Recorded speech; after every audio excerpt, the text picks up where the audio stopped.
Good morning student. आज आप लोगों का नेक्स्ट जो टॉपिक है जियोग्राफी का वो स्टार्ट कर रहा हूँ। टॉपिक का नाम है फिजिकल फीचर्स ऑफ इंडिया। इस टॉपिक में हम लोग इंडिया के अलग अलग जो फीचर्स है, इंडिया में जो इतना बड़ा कंट्री उसका जो अलग अलग फीचर्स है उसके बारे में हम लोग चर्चा करेंगे। इस चर्चा करने से पहले आपको डिस्प्ले में एक मैप दिख रहा है। इसमें इंडिया फिजिकल डिवीज़न का मैप दिख रहा है। इस डिवीज़न में आपको देखो अलग अलग कलर का कॉम्बिनेशन दिख रहा है, अलग अलग कलर का कुछ एरिया को डिवाइड करके दिखा रहा है और इससे मैं आपको अच्छे तरीके से एक्सप्लेन करूँगा। फर्स्ट ऑफ ऑल, इंडिया का डिवीज़न, इंडिया में टोटल 5 फिजिकल फीचर्स है। इंडिया में टोटल 5 फिजिकल फीचर्स है। फर्स्ट ऊपर में जो है, ऊपर में अब दिख रहा है, ऊपर में ए जो ब्राउन कलर का है वो है हिमालय माउंटेन रेंज। ये पूरा एरिया पूरा नॉर्थ से इधर ईस्ट तक, पूरा नॉर्थ ईस्ट तक पूरा ये हिमालय माउंटेन है। जस्ट उसके नीचे जो ग्रीन कलर का है वो है northern plain.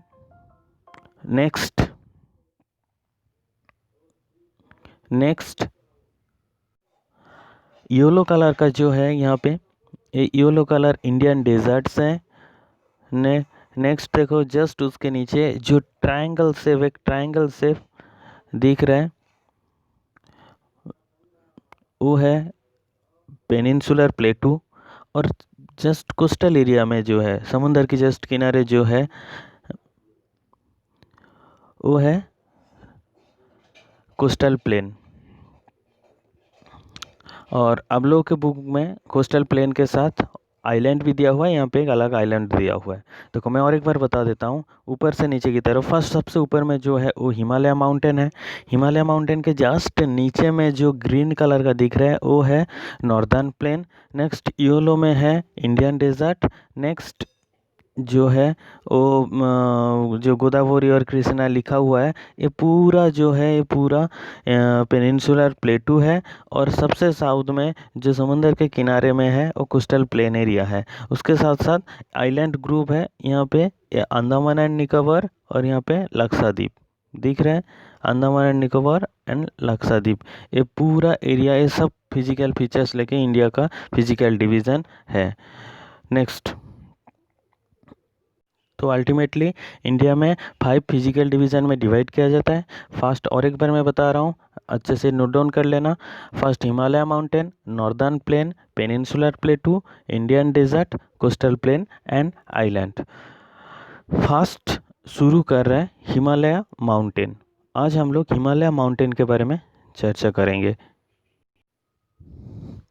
Himalaya mountain range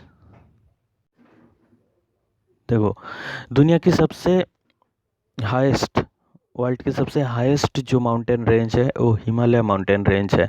Himalaya mountain range हमारी इंडिया की जस्ट नॉर्दर्न साइड में मीन्स मैप में आप देखोगे तो ऊपर के साइड में पूरा जम्मू कश्मीर से शुरू करके इधर अरुणाचल प्रदेश तक, आसाम अरुणाचल प्रदेश तक पूरा जो है नेपाल भूटान होते हुए पूरा हिमालय माउंटेन रेंज है। हिमालय माउंटेन रेंज इस टॉपिक में बहुत सारा चीज़ है, बहुत सारा टॉपिक है आप लोगों को चैप्टर में।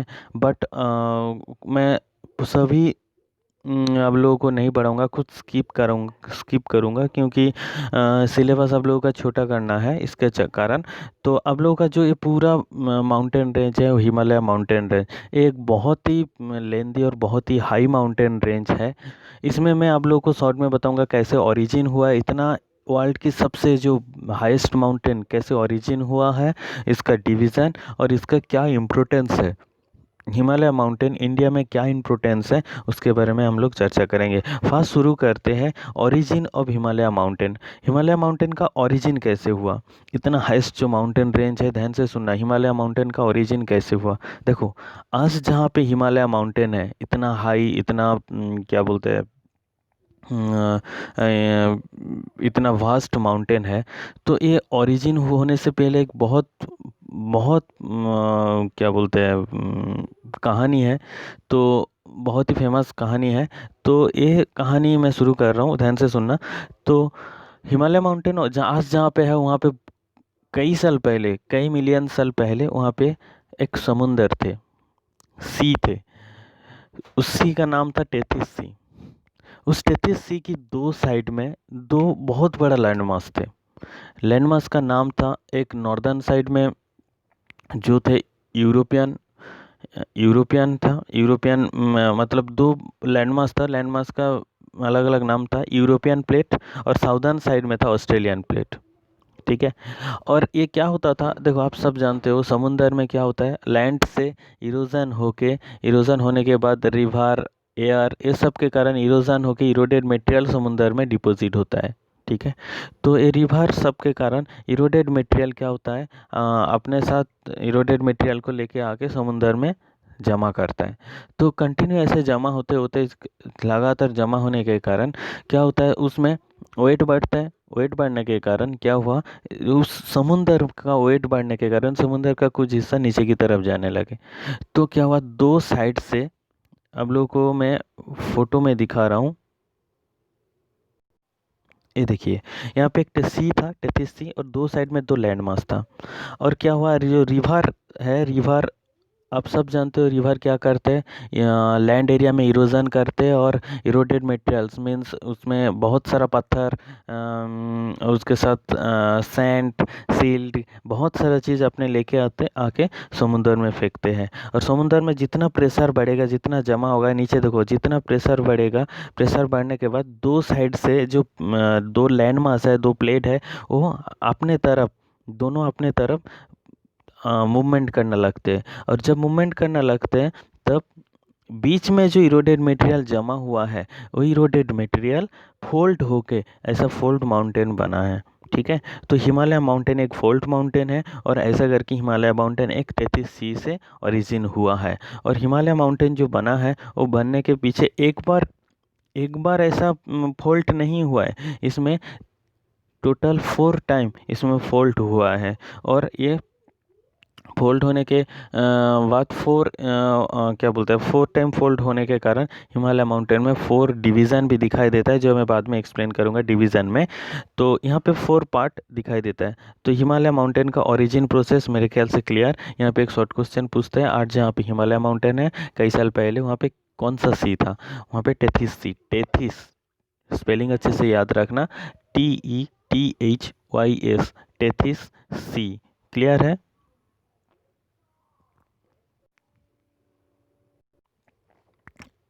देखो हिमालय माउंटेन जो ओरिजिन ऑलरेडी बता दिया हूँ, ओरिजिन तो ओरिजिन के बाद कैरेक्टरिस्टिक में बताता हूँ। हिमालय माउंटेन टोटल 4 पार्ट में डिवाइड है, मैं एक एक करके बता रहा हूँ।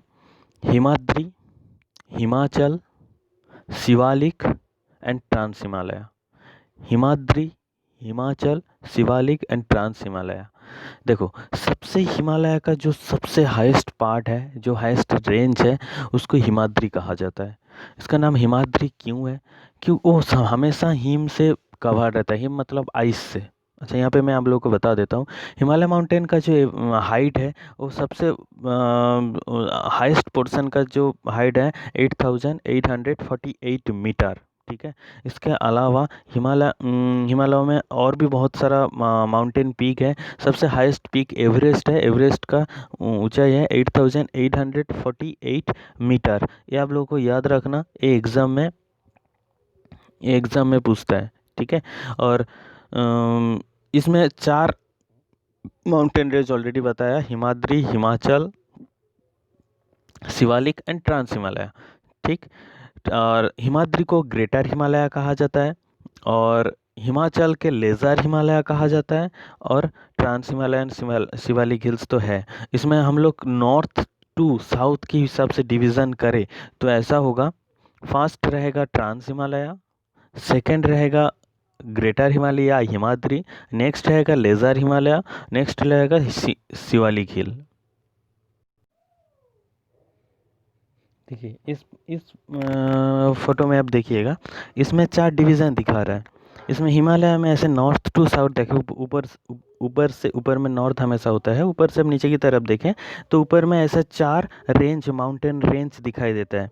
फर्स्ट ऊपर में जो है वो ट्रांस हिमालय है, जस्ट उसके नीचे हिमाद्री है, जस्ट उसके नीचे हिमाचल है और सबसे नीचे है शिवालिक। ऐसे 4 माउंटेन रेंज दिखाई देता है। हम लोग ऐसे क्या बोलते हैं हॉरिजॉन्टली देखें तो सबसे इधर ट्रांस हिमालय, हिमाद्री, हिमाचल और शिवालिक। हिमाद्री में सबसे हाईएस्ट माउंटेन रेंज है और उसमें टोटल 13 हाईएस्ट माउंटेन रेंज दिखाई देता है। और उसके अंदर मैं कौन कौन सा एक बार नाम लेता हूँ, जैसे mount Everest, महाकालू, Kanchenjunga,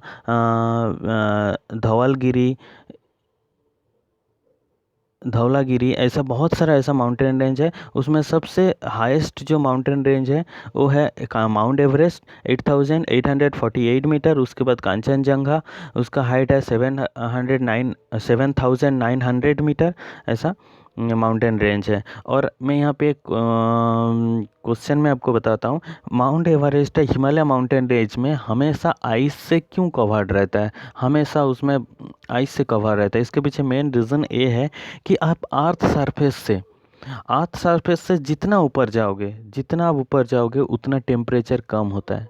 earth surface से जितना उसका जो टेम्परेचर कम होने का जो रेंज है 1 किलोमीटर आप ऊपर जाओगे तो 6.4 डिग्री सेंटीग्रेड कम होता है। तो ऐसा देखो 8848 मीटर, इसका मतलब लगभग 8 किलोमीटर। तो आप 8 किलोमीटर ऊपर जाओगे तो आप सोचिए अर्थ सरफेस में जितना टेम्परेचर होगा उससे 48 डिग्री या 49 डिग्री टेम्परेचर, 48 से 49 डिग्री टेम्परेचर कम होगा। इसका मतलब अर्थ सरफेस से जितना आप ऊपर जाओगे उतना टेम्परेचर कम होने के कारण 48 से 49 मतलब माइनस से पहुंच जाएगा। माइनस पहुंचने के कारण वहाँ पे हमेशा आइस से कवर्ड रहता है। क्लियर हुआ सबको कि अर्थ सरफेस से जितना आप ऊपर जाओगे उतना टेम्परेचर कम होते जाएगा। इसलिए आप जब माउंट एवरेस्ट के सबसे ऊपर जो हाईएस्ट पोर्शन में वो हमेशा टेम्परेचर माइनस में रहता है, जिसके कारण वहाँ पे हमेशा आइस से कवर्ड रहता है। ये है ये है क्या बोलते हैं माउंट एवरेस्ट में आइस कवर रहने के पीछे मेन रीज़न। नेक्स्ट इसके अलावा नेक्स्ट जो माउंटेन रेंज है वो है हिमाचल। उसका जो एवरेज हाइट है 3700 से 4500 है। और इसमें क्या बोलते हैं इसमें भी बहुत सारा जैसे नेपाल, भूटान, अरुणाचल प्रदेश, ये सब इस पोजीशन में हिमाचल के अंतर्गत लोकेटेड है। और नेक्स्ट उसका पार्ट है शिवालिक और हिमाचल के बीच में ये जो थोड़ा सा लोएस्ट पॉइंट है, उस लोएस्ट पॉइंट में क्या होता है, हिमाचल से क्या बोलते हैं रिवर आके यहाँ पे थोड़ा सा एक लेक बनाते हैं जिसको दून कहा जाता है। और जैसे एग्जांपल है देहरादून। और हिमालय माउंटेन से बहुत सारा पेरिनियल रिवर ओरिजिन होता है। देखो रिवर वाटर के ऊपर डिपेंड करके 2 पार्ट में डिवाइड किया जाता है, पेरिनियल रिवर और नॉन पेरिनियल रिवर। जिस रिवर में हर साल वाटर रहता है उसको पेरिनियल रिवर रहता है, जिस रिवर में हर साल वाटर नहीं रहता उसको नॉन पेरिनियल रिवर कहा जाता है। और हिमालय माउंटेन एक सोर्स है पेरिनियल रिवर का। हिमालय माउंटेन से जितना भी रिवर ओरिजिन हुआ है वो सब पेरिनियल रिवर है। क्यों? क्योंकि हिमालय माउंटेन से जो भी रिवर ओरिजिन होता है वो ग्लेशियर क्या बोलते हैं मेल्टिंग होके उस रिवर बनता है। ग्लेशियर मेल्टिंग होने के बाद उस रिवर बनता है। इसलिए उस सभी रिवर में क्या रहता है, साल भर वाटर रहता है। जैसे मैं एग्जांपल बोलता हूँ, हिमालय में मेन 4 रिवर ओरिजिन हुआ है, इंदस, गंगा एंड ब्रह्मपुत्र। और इस 3 रिवर ओरिजिन हुआ है, इंदस, गंगा एंड ब्रह्मपुत्र। इस 3 रिवर का बहुत सारा ट्रिब्यूटरीज रिवर्स हैं, जैसे झीलम, चेनाब, रवि, बीस, सतलुज, ये सब इंदस रिवर का ट्रिब्यूटरी रिवर है। यमुना, काली, करनाली, राप्ती, गंडक, गोमती, कोसी, ये सब गंगा रिवर का ट्रिब्यूटरी रिवर है। और क्या बोलते हैं तीस्ता, मानस, ये सब ब्रह्मपुत्र रिवर का ट्रिब्यूटरी रिवर है। ऐसा बहुत सारा ट्रिब्यूटरी रिवर। अच्छा, ट्रिब्यूटरी रिवर क्या होता है मैं बता देता हूँ। मेन रिवर के साथ, सपोज एक गंगा एक मेन रिवर का है, मेन रिवर के साथ जो भी छोटा छोटा रिवर अपना वाटर लेके आके मेन रिवर के साथ मिक्स होता है, वो सब छोटा छोटा रिवर को कहा जाता है ट्रिब्यूटरी रिवर। मतलब मेन रिवर के साथ जो भी रिवर आके मिलते हैं वो सबको ट्रिब्यूटरी रिवर कहा जाता है। ठीक है, ये डाउट सपोज आप लोगों का होगा समझने में, तो ये ट्रिब्यूटरी रिवर। क्लियर हुआ सबको? डिवीजन ऑफ हिमालय मेरे ख्याल से क्लियर। नेक्स्ट है इम्पोर्टेंस ऑफ हिमालय माउंटेन। देखो, डिवीज़न तो ऑलरेडी हो गया। Importance of Himalaya mountain, Himalaya mountain का क्या इंपॉर्टेंस हो सकता है? हिमालय माउंटेन फर्स्ट जो है, हिमालय माउंटेन एक प्राचीर जैसा है। उस प्राचीर के कारण नॉर्दर्न साइड से जो भी कोल्ड ट्विंट पोलर एरिया से हिमालय माउंटेन को क्रॉस करके इंडिया में नहीं पहुंच पाता। सेकंड जो है हिमालय माउंटेन का इम्पोर्टेंस, वो है हिमालय माउंटेन एक क्या बोलते हैं, सोर्स ऑफ वाटर है। मैं थोड़ी देर पहले बताया, हिमालय माउंटेन से जो भी रिवर ओरिजिन हुआ है वो पेरिनियल रिवर है, मतलब उसमें साल भर पानी रहता है। इसलिए उसमें पूरा जो इंडिया आज इतना एग्रीकल्चरल प्लेस है, एग्रीकल्चरल कंट्री है, तो इसके पीछे एक रीज़न है हिमालय माउंटेन। क्योंकि हिमालय माउंटेन की जो भी रिवर ओरिजिन हुआ है वो पूरा इंडिया को, पूरा क्या बोलते हैं, एग्रीकल्चर होने से पीछे एक बहुत ही महत्वपूर्ण कारण है। थर्ड जो पॉइंट है, क्या बोलते हैं, थर्ड पॉइंट ये है, हिमालय माउंटेन एक सोर्स है बहुत सारा मिनरल का। ठीक है, मिनरल हिमालय माउंटेन में मिलता है। फोर्थ, बहुत सारा मेडिकल प्लांट हिमालय माउंटेन में मिलता है। ठीक है। फिफ्थ, हिमालय माउंटेन एक ऐसा प्लेस है जहाँ क्या बोलते हैं, एक बहुत ही फेमस टूरिस्ट प्लेस है, जहाँ से कंट्री को बहुत सारा इनकम होता है। हिमालय माउंटेन का बहुत सारा इम्पोर्टेंस है, ऑलरेडी आप लोगों का जानने का था, मैं क्लियर कर दिया। नेक्स्ट है ग्लेशियर। देखो इस फोटो में दिख रहा है पूरा चारों तरफ आइस से कवर्ड है। देखो, जब कभी कभी क्या होता है, जब बहुत ज़्यादा आइस कवर हो जाता है, तब आइस क्या होता है, ग्रेविटेशनल फोर्स के कारण ऊपर से देखो ऑलरेडी माउंटेन एरिया में क्या होता है, स्लोप बहुत ज़्यादा रहता है। स्लोप ज़्यादा रहने के कारण आज ग्रेविटेशनल फोर्स के कारण क्या, ग्लेशियर ऊपर से नीचे की तरफ आते हैं। ऊपर से नीचे की, उसको मूवमेंट ऑफ ग्लेशियर कहा जाता है। और ये माउंटेन एरिया में बहुत ज़्यादा दिखाई देता है ग्लेशियर मूवमेंट। और ये ग्लेशियर मूवमेंट के कारण माउंटेन एरिया में बहुत प्रॉब्लम होता है। जैसे ठंडी के मौसम में ग्लेशियर मूवमेंट के कारण क्या होता है कि ऊपर से नीचे की तरफ स्नो बहना लगते हैं। देखो, इस ग्लेशियर मूवमेंट होने के कारण हिमालय माउंटेन में बहुत सारा इरोजन होता है। क्योंकि ग्लेशियर मूवमेंट जब होता है, तब जितना भी वेजिटेशन होता है, जितना भी सेटलमेंट होता है, सब इरोजन हो जाता है। ठीक है। और एक बहुत बड़ा प्रॉब्लम है माउंटेन एरिया में। इसके अलावा माउंटेन एरिया में और एक प्रॉब्लम है, हिमालय माउंटेन में और एक प्रॉब्लम है, लैंडस्लाइड। क्योंकि हर साल रेनी सीज़न और विंटर सीज़न में बहुत हैवी रेनफॉल होता है माउंटेन एरिया में। माउंटेन एरिया में इस रेनफॉल के कारण लैंडस्लाइड होता है। लैंडस्लाइड होने के पीछे और जो मेन रीज़न है कि माउंटेन एरिया में स्लोप बहुत ज़्यादा है। अब देखो, देख के समझ में आ रहा है इस एरिया में कितना स्लोप है। स्लोप होने के कारण ग्रेविटेशनल फोर्स बहुत ज़्यादा वर्क करता है। और इसमें ऊपर में कोई भी जो भी लैंड रहता है, वो बहुत थोड़ा सा क्या बोलते हैं, अर्थक्वेक हो या थोड़ा सा डिसबैलेंस हो, तो सीधा नीचे गिरता है। और जब हैवी रेनफॉल होता है, हैवी रेनफॉल होने के कारण ये पूरा ऊपर में जो भी ग्लेशियर रहता है या सॉइल रहता है, जो भी लैंड रहता है, वो पूरा स्लाइड होके नीचे आ जाता है। और इसको लैंडस्लाइड कहा जाता है। और ये माउंटेन एरिया में सबसे बड़ा प्रॉब्लम है। इसके कारण माउंटेन एरिया में बहुत नुकसान पहुंचता है।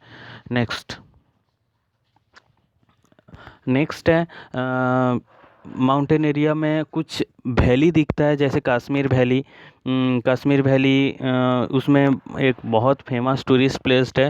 वो अर्थ सरफेस से क्या बोलते हैं, 1850 मीटर्स अबव में है। और ये एक झीलम रिवर की साइड में सिचुएटेड है। झीलम रिवर की साइड में सिचुएटेड होने के कारण ये एक झीलम वैली भी कहा जाता है। यहाँ पे एक लेक टाइप का है कश्मीर एरिया में, जो हम सब घूमने जाते हैं कश्मीर में, कश्मीर वैली में। ये बहुत ज़्यादा बहुत ही फेमस है, क्योंकि यहाँ पे जो लेक है उसका वाटर पूरा सच है, पूरा पूरा क्लियर वाटर दिखता है, क्योंकि एक ग्लेशियर के कारण, ग्लेशियर पिघलने के कारण ओरिजिन होता है, इसलिए पूरा क्लियर रहता है। इसके अलावा यहाँ पे मैं आप लोगों को बता देता हूँ, यहाँ पे इस कश्मीर वैली में एक बहुत ही क्या बोलते हैं, प्रीशियस थिंग्स मिलता है, जो है सेफ्रॉन या जैफरन भी कहा जाता है। जैफरन में क्या होता है, एक खुशबूदार एक चीज़ होता है, जो हमेशा किसी भी फ्रूट क्या बोल सॉरी किसी भी स्वीट से या किसी भी फूड से मिक्स करके उसका खुशबूदार बनाया जाता है। और उस से वे नहीं है, उस एरिया में लेक में घूमने के कारण, घूमने के लिए एक क्या बोलता है, एक शिप मिलता है, एक शिप नहीं, एक बोर्ड मिलता है, जिसको कहा जाता है कैरेवा, कैरेवा कहा जाता है, जो उस एरिया में बहुत ही फेमस है। क्योंकि एक उस जो बोट है, बोट के ऊपर एक घर टाइप रहता है, आप जाके वहाँ पे उसमें रह के पूरा लेक घूम सकते हो। बहुत ही अच्छा एक एनवायरनमेंट को एंजॉय करने के लिए ये यहाँ पे सिचुएशन वहाँ पे दिखता है। नेक्स्ट,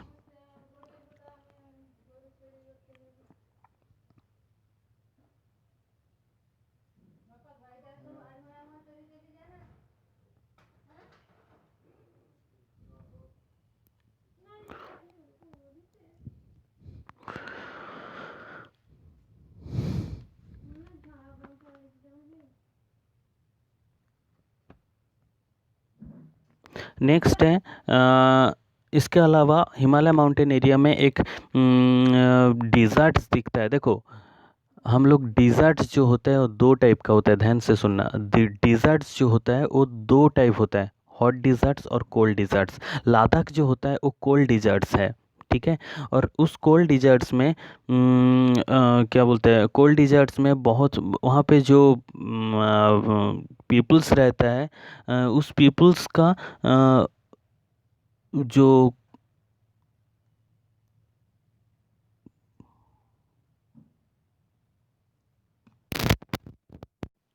उस एरिया में जो पीपल्स रहता है, वो पीपल्स का जो घर बनाते हैं, वो घर हमेशा इग्लू टाइप रहता है, क्योंकि इतना ज़्यादा कोल्ड रहता है। कोल्ड डिज़र्ट समझ रहे हो ना, कोल्ड डिज़र्ट मतलब क्या होता है, हमेशा क्या बोलते हैं, पूरा आइस से कवर रहता है। और उस एरिया में जो किसी भी चीज़ में जो भी वाटर को पीने के लिए भी जो पीने के लायक नहीं रहता है, वो ग्लेशियर हो जाता है, उसको गर्म करके हीट दे के पानी में कन्वर्ट करके, क्या बोलते हैं, लिक्विड करके तब पी जाता है। तो उस एरिया में जो पीपल्स रहता है, वो पीपल्स हमेशा विंटर ड्रेस में रहता है। और उस एरिया में जो भी एनिमल्स रहता है, एनिमल्स भी हमेशा उसका जो हेयर होता है वो बहुत लंबी, जैसे याक रहता है, हॉर्सेस रहता है, बहुत जो भी उस एरिया में जो डॉग्स रहता है, वो सब एनिमल्स का हेयर्स बहुत ज़्यादा क्या बोलते हैं, यस बहुत बड़े बड़े रहते हैं। और उस एरिया का पीपल बहुत ज़्यादा वर्क करने का, बहुत हैवी वर्क कर सकते हैं उन लोग। ये है लद्दाख डिज़र्ट्स का मेन थिंग्स। नेक्स्ट, इसके अलावा और जो उस एरिया में प्लेस है, यहाँ पे आप लोगों का बुक में है कुछ एरिया का प्लेस, मैं इसको शॉर्ट में एक्सप्लेन कर जा रहा हूँ, क्योंकि उतना ज़्यादा इम्पोर्टेंट नहीं है। और हम लोगों को अभी बहुत लेट हो गया, इन लोग ये सब एरिया पोर्शन को छोटा करके स्किप करके करना है।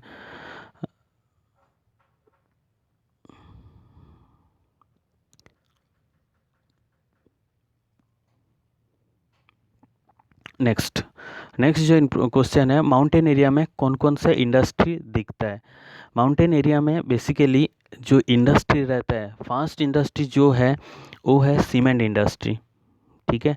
सीमेंट इंडस्ट्री माउंटेन एरिया में, cement manufacturing plant mountain area में बहुत दिखता है, क्योंकि माउंटेन एरिया में लैंड, मैं पहले ही बोला था, माउंटेन एरिया मिनरल के लिए बहुत ज़्यादा मिनरल मिलता है। इसमें लाइमस्टोन बहुत मिलने के कारण माउंटेन एरिया में सीमेंट मैन्युफैक्चरिंग इंडस्ट्री होता है। नेक्स्ट है माउंटेन एरिया में इसके अलावा बहुत अलग अलग हैंडक्राफ्ट मतलब क्या बोलते हैं, हैंडलूम्स से बना हुआ किसी भी डेकोरेटिव वुडन थिंग्स मिलता है। अब माउंटेन एरिया में जाओगे तो वहाँ पे बहुत सारा डिज़ाइनेबल वुडन मटेरियल्स मिलता है, ठीक है। और एम्ब्रॉयडिक डिफरेंट ज्वेलरीज मिलता है। तो ये सब मिलने के कारण माउंटेन एरिया में ये सब ट्रेडिशनल हैंडक्राफ्ट बहुत ज़्यादा मिलता है। नेक्स्ट थर्ड है माउंटेन एरिया में जो एक forest industry, sorry forest mountain area में, हाँ फॉरेस्ट इंडस्ट्री बहुत, फॉरेस्ट के ऊपर डिपेंड करके माउंटेन एरिया में बहुत सारा चीज़ वहाँ पे बनता है। और फोर्थ वो है टूरिज़्म इंडस्ट्री, माउंटेन एरिया में टूरिज़्म इंडस्ट्री भी बहुत फेमस है। तो मैं और एक बार मैं बता देता हूँ, सीमेंट मैन्युफैक्चरिंग इंडस्ट्री, नेक्स्ट है हैंडक्राफ्ट इंडस्ट्री, थर्ड है फॉरेस्ट इंडस्ट्री, नेक्स्ट फोर्थ है क्या बोलते हैं, फोर्थ है टूरिज़्म इंडस्ट्री। माउंटेन एरिया में टूरिज़्म एक बहुत बड़ा सोर्स है माउंटेन एरिया का टूरिज़्म, क्योंकि टूरिज़्म के ऊपर डिपेंड करके माउंटेन में बहुत सारा पीपल टूरिज़्म के ऊपर डिपेंड करके जीते हैं।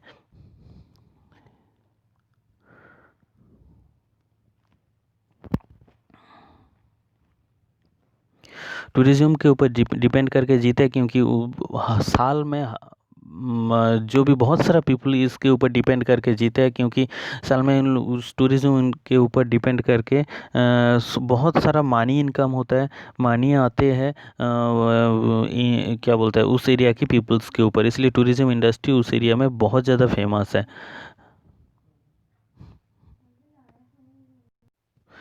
तो आज शुरू से क्या पढ़ाया मैं, तो फर्स्ट मैंने पढ़ाया physical division of India, 5 physical division मैंने बताया मैप में।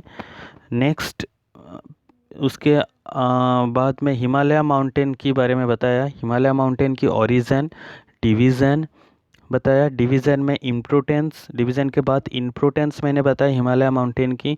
उसके बाद हिमालय माउंटेन में क्या क्या प्रॉब्लम दिखाई देता है, प्रॉब्लम में मैंने बताया कि स्नो जो है लैंडस्लाइड होता है, लैंडस्लाइड सबसे ज़्यादा प्रॉब्लम है माउंटेन एरिया में। उसके अलावा नेक्स्ट जो प्रॉब्लम है कि माउंटेन एरिया में ग्लेशियर जो होता है वो ग्लेशियर और एक प्रॉब्लम है।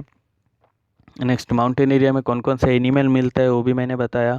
नेक्स्ट हिमालय माउंटेन एरिया में कश्मीर वैली के बारे में मैंने बताया, कश्मीर वैली में क्या मिलता है, कौन सा प्रेशियस थिंग्स मिलता है, ज़ैफ़रॉन मैंने बताया। नेक्स्ट मैंने बताया आप लोगों को क्या बोलते हैं कौन कौन सा इंडस्ट्री कश्मीर इधर क्या हिमालय माउंटेन में फेमस है वो मैंने बताया। तो आज यहीं तक। नेक्स्ट जो है नेक्स्ट फिजिकल फीचर्स हम लोग नेक्स्ट क्लास में पढ़ेंगे नेक्स्ट डे।